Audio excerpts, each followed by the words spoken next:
Hello and welcome to our financial literacy program presentations.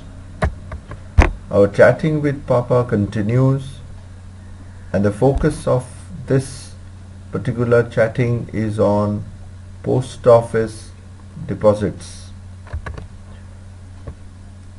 Babu, I have decided to start saving from this month and planning to keep rupees 500 aside. You have to help me to open an account. But I want to tell you that there is a post office next to my house. Can I deposit my money in the post office? Asked Papa. Very, very good, Papa. I am very happy that you have started your savings from today. I forgot to tell you about the post office savings. Yes, of course you can deposit your money in the post office too. Post offices also provide the same type of schemes which you see in the banks. So let me take you to post office and tell you what do they offer. Post office also offers saving bank, recurring deposits, monthly income schemes and time deposits. So let me explain to you one by one. So saving bank, like any other bank-based saving bank account, any individual can open this account. You can of course go and open a saving bank account in the post office. Even a joint account is allowed. In your case, you can open an account with your son, along with your son or your husband. But as I mentioned, in your case, I will not advise you to open an account with your husband. Here, you'll also get a rate of interest at the rate of 4% per annum. So suppose if you are saving every month 500, so first month 500, so the next month it will become 1000, because it is asking after 10th of every month how much your account will have. So in by the end of the third month you will have 1500. By the end of the fourth month you will have 2000. By the end of the fifth month you will have 2500.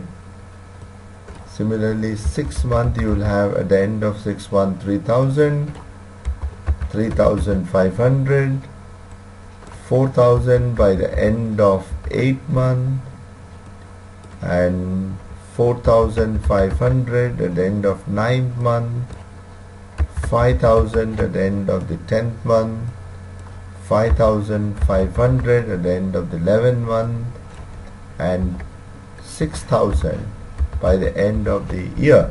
So if you deposit every month 500, you will get an interest of 130 by the end of the year. So the saving bank account will give you interest on the balance which is there after 10th of every month. So by 10th of every month you deposit your money. So that's about the saving bank. Recurring deposit. You can deposit for a particular period that is required, maybe for your son's education, maybe for your daughter's marriage, or maybe to buy jewelry after few months or few years. So you can deposit regularly in the bank, in the post office too, like any other bank.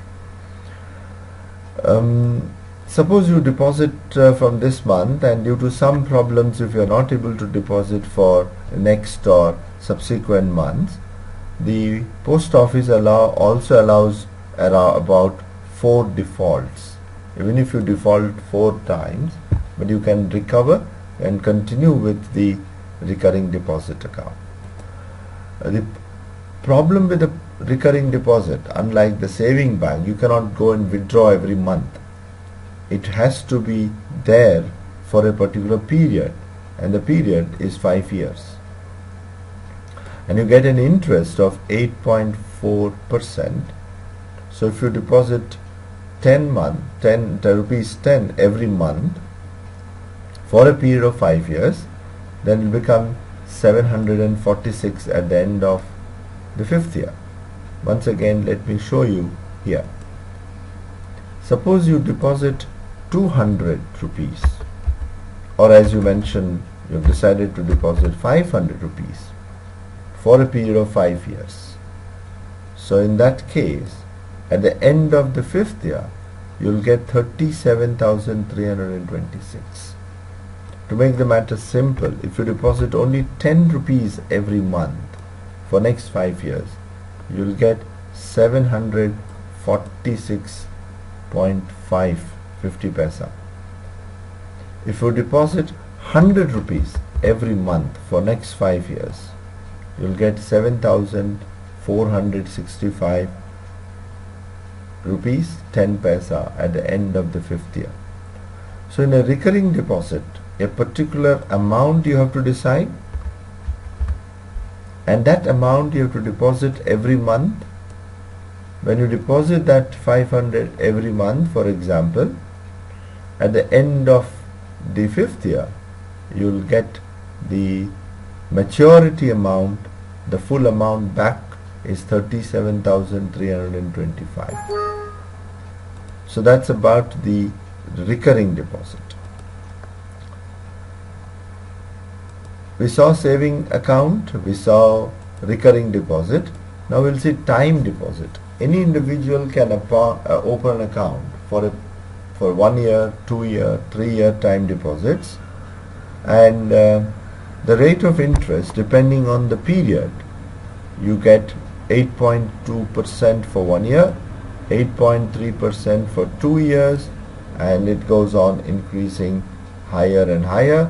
When you get deposit for 5 years, then you get 8.5%. So the time deposit, suppose you say that you are going to deposit 1,000 rupees for a particular period, suppose 1 year. You can't take that money out, so the interest on that is 8.2%, so you'll get 82. But if same 1,000, if you deposit for 2 years, then you'll get 83 per year. The amount of interest that you will get per year increases. And you observe that if you deposit for 4 years, then your amount of they don't allow 3 years, the amount of interest you get is slightly more, is 84. If you deposit for 5 years, the amount of interest per year is 85. So depending on the amount and depending on the term, you get the interest in this case. And the last one is about the monthly income scheme. The monthly income scheme is actually suitable for not for a person like you, but person who is retiring and he gets about a big amount of money, and he gets a rate of interest of 8.5%, but the money interest is paid every month. So in this case,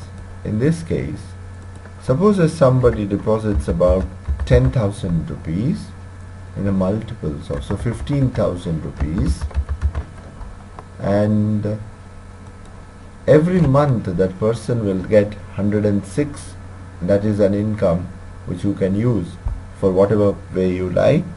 So it is a fixed amount is deposited in the post office, and the post office will give monthly interest to you.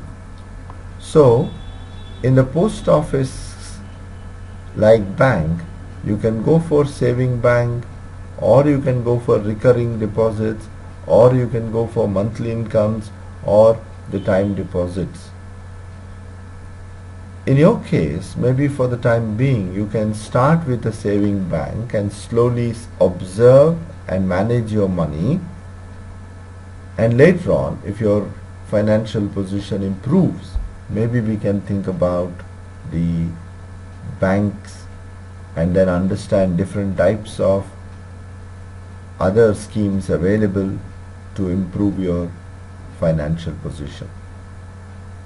Otherwise, Papa, for the time being, you can go for saving bank account either in Indian Post or Post Office or in the nearest bank. Thank you very much.